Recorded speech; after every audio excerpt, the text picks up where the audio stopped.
Bismillahirrahmanirrahim. Assalamualaikum warahmatullahi wabarakatuh.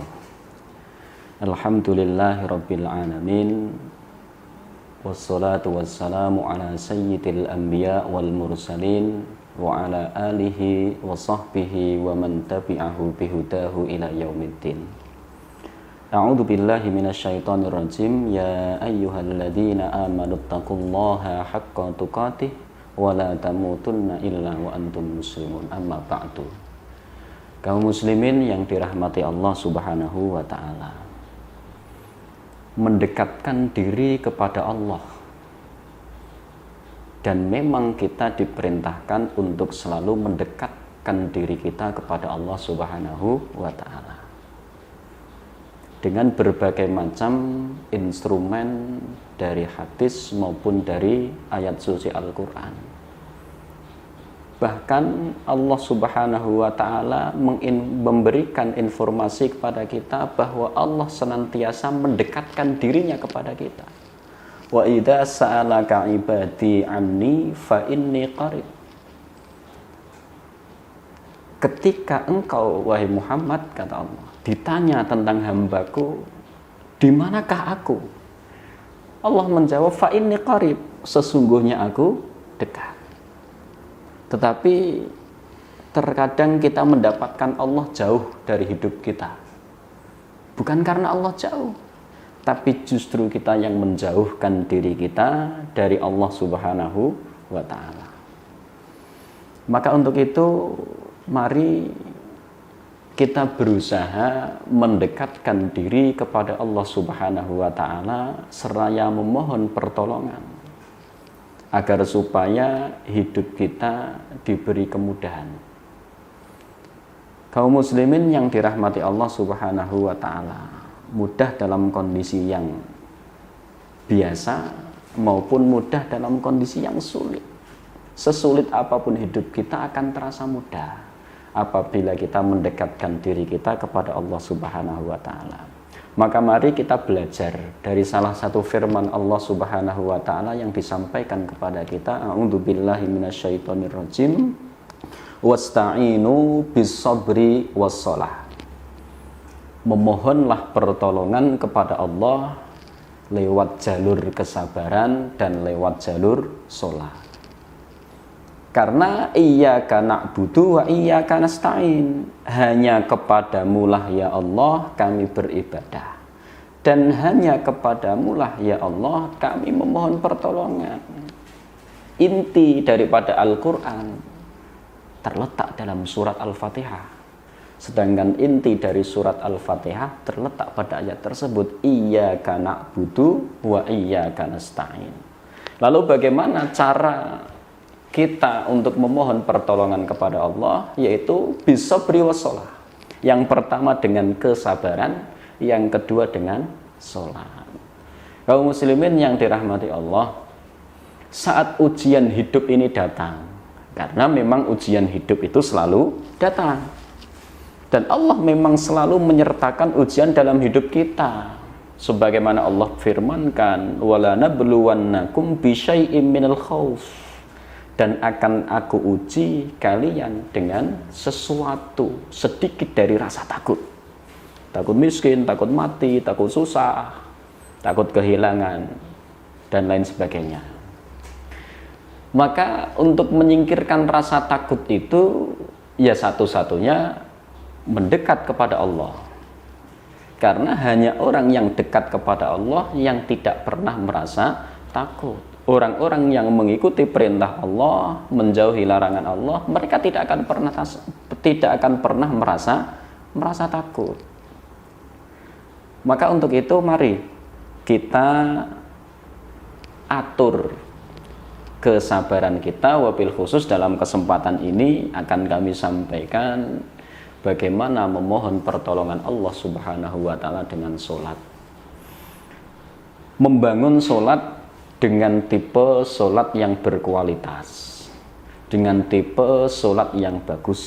Karena hanya sholat yang berkualitas, hanya sholat yang baguslah yang dapat menahan diri kita tanha anil fahsya'i wal munkar. Lalu kriteria sholat yang seperti apa? Yang pertama, sholat yang dilaksanakan oleh seorang hamba di awal waktu. Nah, ini penting, sholat di awal waktu. Sebagaimana kita ketahui, sholat ini dalam jenis fikihnya termasuk ibadah yang muwasa. Artinya satu waktu bisa untuk melaksanakan sholat beberapa kali. Bisa di awal waktu, bisa ditunda sedikit di pertengahan, atau bisa diakhirkan. Tetapi sholat yang berkualitas itu yang dilaksanakan di mana? Yang di awal waktu, yang di pertengahannya, atau yang di akhir waktunya.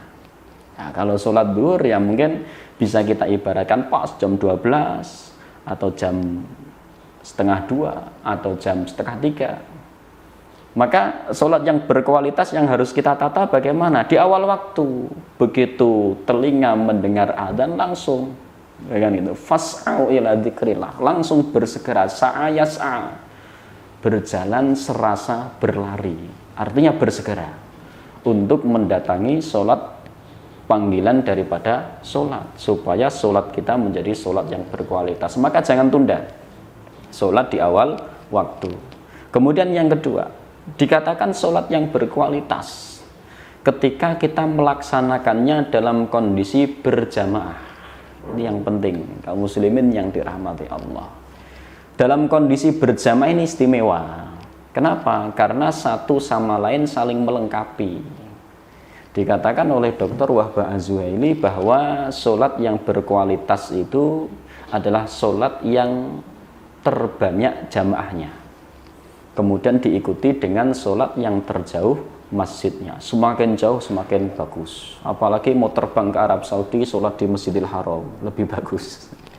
Jadi kaum muslimin yang dirahmati Allah Subhanahu wa ta'ala, maka berjamaah ini penting, dan ini merupakan salah satu kunci. Sekiranya kita tidak bisa sholat di awal waktu, tetapi tetap usahakan bahwa sholat kita harus berjamaah.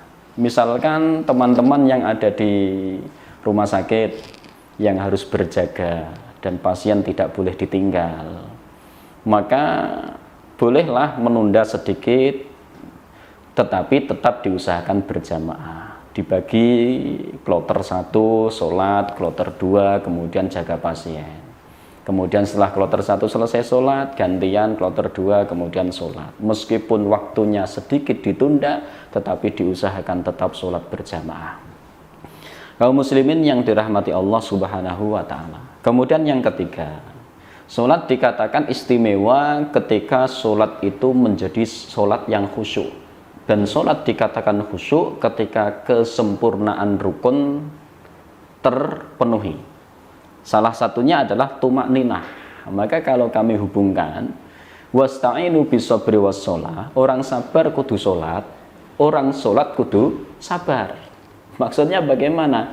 Kesempurnaan rukuknya, kesempurnaan iktidalnya, kesempurnaan sujudnya, menata 7 anggota tubuh saat kita sujud. Sebagaimana Nabi mengatakan, umirtu an asjuda ala sab'ati a'dha'in, aku diperintahkan untuk sujud di atas 7 anggota badan. Yang pertama alal jabhati, kening, diperintahkan oleh Nabi untuk menempel. Maka dipastikan kening kita benar-benar menempel tempat sujud. Kemudian yang kedua, 2 telapak tangan. Pastikan 2 telapak tangan benar-benar menempel sempurna di tempat sujud, berposisi sebagaimana posisinya. Kemudian 2 lutut dan 2 ujung jari. Kaum muslimin yang dirahmati Allah, kesempurnaan ini harus kita tata. Dan menata kesempurnaan sholat di dalam, kesempurnaan rukun di dalam sholat ini membutuhkan kesabaran.